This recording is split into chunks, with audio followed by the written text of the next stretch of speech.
So I've been doing a video series on applying and auditioning to music school, and I've already talked about whether music school is right for you. And today I want to talk about applying to music school, the preparation process, what to consider, and things to keep in mind even before you send in an application, all the way up to preparing for your audition.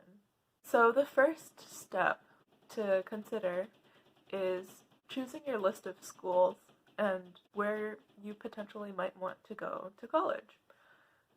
I talked a little bit already about choosing a school that matches your skill level, and in that same vein, a lot of people, when they talk about applying to college, they talk about target schools, reach schools, safety schools, and what that means is matching your skill level to what schools you'll be applying to. Target schools are schools that you could reasonably get into and would be a good fit for you. Reach schools would be schools that you're shooting for, might be a little bit out of your range, might be a little bit harder to get into, but you still want to shoot your shot. And safety schools are schools that you, beyond a shadow of a doubt, know that you could get into, and it wouldn't be too hard for you. I would suggest choose schools that you would be happy with going if you got into, not just schools that you could see yourself getting into based on skill level, but schools you actually do want to attend. Because say you get into that school, but you wouldn't actually go there, you'd be wasting application fee money, you'd be wasting your time preparing that application for that school or potentially even auditioning there. I'd say even with your safety schools, choose schools you actually would enjoy going to and could see yourself attending. I would say think about this and compile your list of schools your junior year of high school. The reason being because there are several things to prepare before you do your audition, and there are several things to prepare that will be part of your application. A big thing is your pre-screening recording, and you obviously need to learn those pieces before your recording session date. So it's good to plan where you're going to apply to so you can look at the requirements of that school and prepare the pieces that they ask for to be part of your application and then your audition. And quick note, usually the repertoire you need to prepare for your audition will be more extensive than your pre-screening. When I was auditioning to school, they asked for pre-screenings to include 2 movements of unaccompanied Bach. So we're talking about Bach cello suites or the violin sonatas or partitas that are also unaccompanied. They also asked for a concerto movement and a sonata movement. And I'll get into some recommendations for what pieces you can choose. I'd recommend talking about that with your teacher, but we'll get into that a little bit later. I think a good tip is to also pay attention to how many schools you'll be applying to. I would not recommend more than 10 schools because if you think about it, you'll need to probably do a live audition that you'll travel for, so those are already fees, but to actually get to those places, would you want to be taking so much time and energy to be going to all those auditions come February or March? Especially if you're in public school and they have attendance requirements. Also, I'd suggest and highly recommend making friends with and talking to your guidance counselor or principal or whoever would be in charge of keeping track of attendance. I had to negotiate with my vice principal because I had to take so many days off from school to audition, just to travel to audition and to visit schools, that I ended up, it might be a little bit of an exaggeration, but we worked it out, we negotiated it, it was fine. But had I not done that, I might have not graduated because I had a special case and I needed to talk about why I couldn't be at school for the required number of days for a school year in my senior year. So that's a whole consideration to have. I'd recommend talking to whoever at your school is in charge of attendance and working that out with them. But in terms of applying to schools and how many, that's already a consideration. How many schools you're going to have to audition at live. And obviously, during COVID, that isn't a consideration because most schools do not have live auditions, if not any. I can't think of any off the top of my head that are actually doing live auditions, but for normal non-COVID audition seasons, I'd say this would be something to think about. Another thing is application fees. Let's say you apply to 10 schools. That's already $70 to $100 in fees per school, and you're getting close to $1,000 just in application fees, which is a lot. So talk to your parents, talk to your guardian about budget and what is feasible for you guys. And then on top of that, if you are traveling for a live audition, there are also travel fees.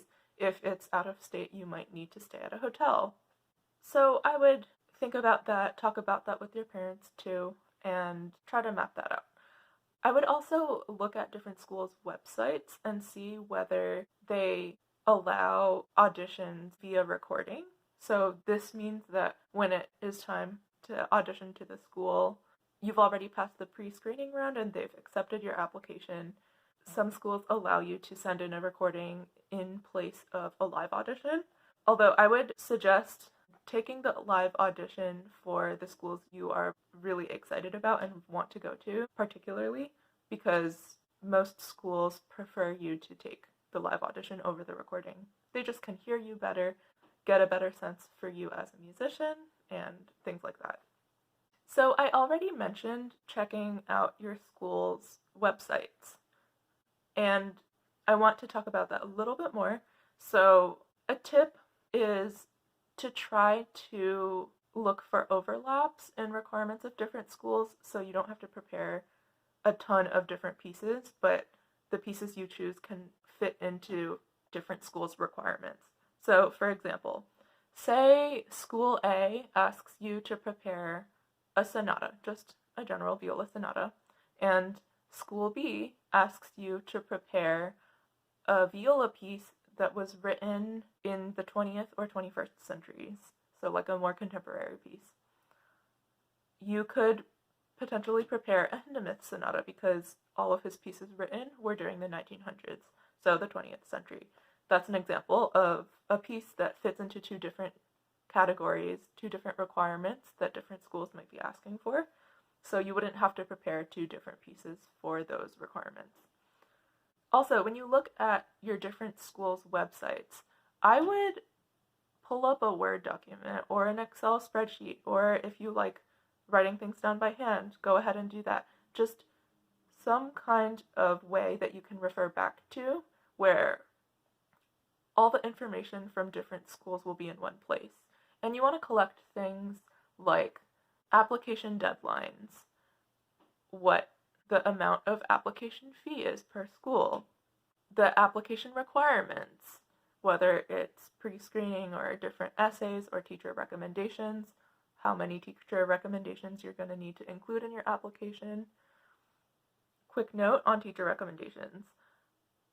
Try to ask your teacher at least 6 months before your application is due. A lot of teachers tend to write bunches of recommendation letters. You're probably not the only one they'll be writing for, so try to ask them in advance and give them time to be able to prepare that for you. They will love you for that.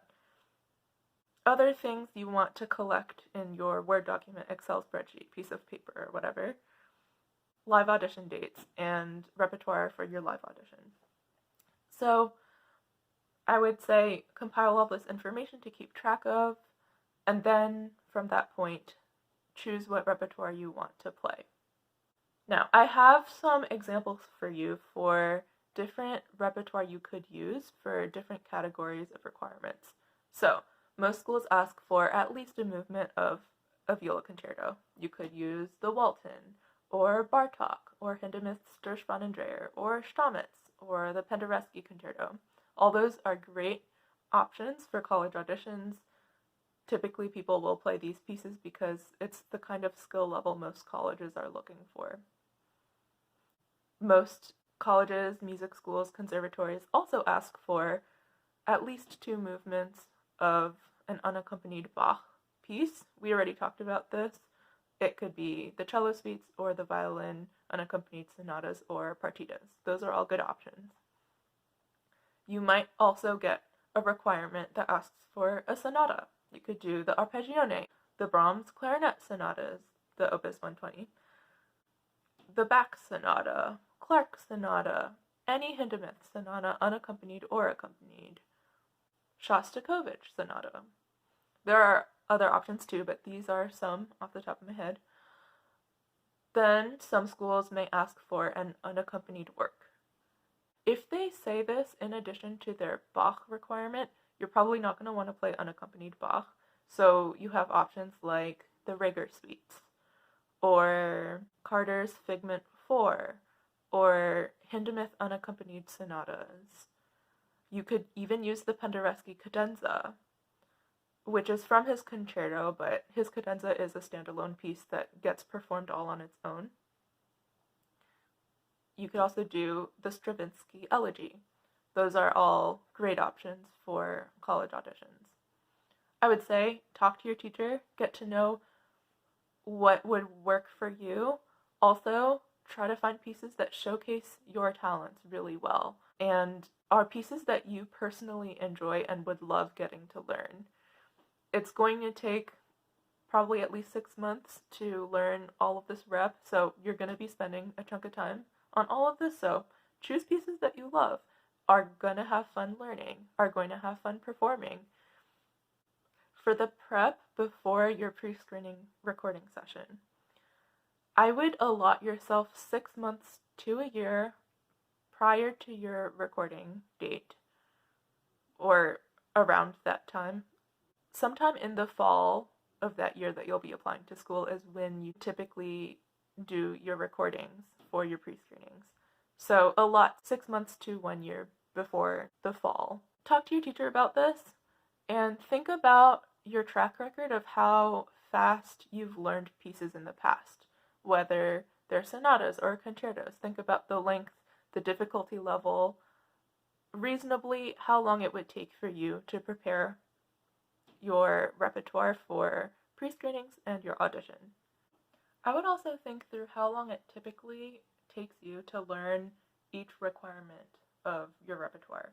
So how long it usually takes you to learn a movement of a major concerto, how long it takes you to prepare a sonata or a piece of Bach. Think about works that are of similar skill and length that you've prepared in the past, and you can try to compare that way. I'd also say it's good to consider whether you want to prepare each piece all the way through separately, so you're only working on one piece at a time, or if you want to work on multiple or all of your pieces at the same time. It'll affect your timing, and depending on person, it'll vary how that affects your learning process. I typically don't like learning more than 2 pieces at a time, just because I like to focus on getting an overview of the piece and working on spots that trouble me. If anything, I like to learn 1 or 2 pieces at a time and then even go back to it once I've had a break from it. So what I mean by that is I might learn a piece out of 3, let's say, of a particular audition I might be taking in a couple of months. I'd learn piece A all the way through, then piece B all the way through, and then piece C all the way through, and then I would go back to piece A, because while I learned piece B and C, I wasn't really playing piece A. So I like to learn a piece, take a break, and go back to it. I often find that after having taken a break, the second time learning it or relearning it or polishing it up goes a lot faster and is quicker. The reason I like to do that is because it helps me to keep my interest level up for that piece, so I'm not getting bored of it. I think that's also a thing to consider, how long it takes for you to get bored of a piece if you're playing it a lot and playing it day after day. It just takes a little bit of knowing yourself and self-awareness to figure this out. And I'd say these are already a lot of things to think about and think through, and they're helpful things to consider, but I'd say if you don't know every little detail about yourself, or you haven't learned a piece that's of similar skill and length in the past, so you don't know what to compare it to and how long that might take you to learn, that's okay. You can just estimate. You can ask your teacher if your estimations are reasonable and probably going to be accurate. You're going to be fine. I'd also say that it's a really good idea to give yourself a month before your pre-screening recording date, and then another month before your audition date, where you've already learned all your pieces. You've memorized the pieces you need to memorize. You've polished everything up. Everything's performance ready. And during that month, to every single day, do 1 to 2 run-throughs of your entire audition or pre-screening repertoire. The reason being, 1, you want to build endurance. So if you do 1 to 2 run-throughs a day, especially if you do 2 run-throughs back-to-back in the same practice session, then you're already playing more than you would during your pre-screening or your audition date. So your endurance is built to more than what you have to do on the days that you're preparing for your pre-screening or your audition. The second reason you want to do these run-throughs a month before is because you want to practice getting through your repertoire, each piece beginning to end, without stopping. Often in practice, we can notice a mistake right away or notice a tricky spot that's tripping us up and want to fix that right on the spot. Nothing is wrong with that if you're doing a regular practice session, but if you want to prepare for a performance or an audition where you're not going to be stopping, hopefully, in the middle to fix however you made a mistake, you're going to want to practice for that. So running through your entire rep is a really good idea. And it's also a great idea to record yourself, because how we sound under the ear when we're playing sounds very different from if we were an audience member listening to ourselves, or if we record ourselves and listen to the playback. Many times I thought I was doing something, and I listened back to the recording after the fact, and I realized that it totally did not come across what I was trying to do. Sometimes it means you just gotta exaggerate your intentions and your musical ideas. Sometimes you realize that your intonation is actually kind of off in a couple of places where you didn't really notice when you were playing. That's a really good thing to do. Record yourself as much as you can. Now I want to talk about your pre-screening and doing those recordings. So during COVID now, there aren't as many recording studios that are open for people to go to and book recording sessions. There are a lot of students who are recording at home. I'd say for anyone who's recording at home, and some people may choose to do this even if restrictions lift when we all get a better handle on COVID and being safe and we get past where we are kind of now in the world. Even if recording studios are an option, some people still choose to do it at home to avoid certain fees of booking that kind of session. So if you do it at home, I'd say pretty much every school wants a video recording, not an audio. So you're going to want some form of taking video, whether it's your phone or your camera or a computer, whatever you have, use that. What is more important is actually the sound quality. So the visual aspect shows the judges and the people who are looking at your pre-screening that you haven't edited your video and your sound, because you're not supposed to do that for your college pre-screenings. So it doesn't really matter how good of a quality you have, as long as it's pretty decent and you can tell that it's you playing, it should be fine. The audio, you want to be as good as it can get. So I would highly recommend getting an external microphone. I personally have a Blue Yeti. It's kind of like a mid-range, decent external mic. You could even go for something that's more expensive and higher quality than that. I just recommend something in that kind of ballpark. Something like the Blue Yeti, or even better than that, is what you're going to shoot for if you want to record at home. And the pro of investing in an external mic is you'll be able to use it past your recording date. You'll be able to use it in the future, and it's an investment that pays off for a much longer time than, say, paying for a recording session at a recording studio. You pay a fee, and the return of your investment is the recording that you get from that.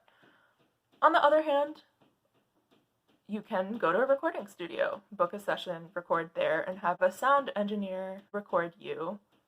I would say it's going to be the best recording quality you can get if you go to a recording studio. I personally did do that when I was auditioning for music schools, and I think it's worth it. But it's up to the person to make their choice of what they're going to do. Now, thinking about that recording, the day that you record, and some of the tips that I have for having a very successful recording session is prepare really well before that date. The months leading up to the day you record, practice well, do your run-throughs, polish up your piece, record yourself on your phone and play it back and adjust your practice accordingly.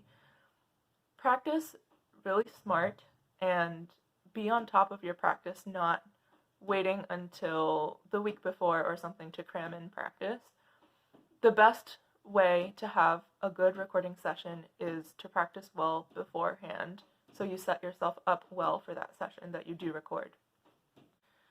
Now, recording is not the same as a live performance, clearly, because you can redo takes. You can mess up and scrap that whole take and do it all over again. And that's perfectly fine. I do that in recording sessions.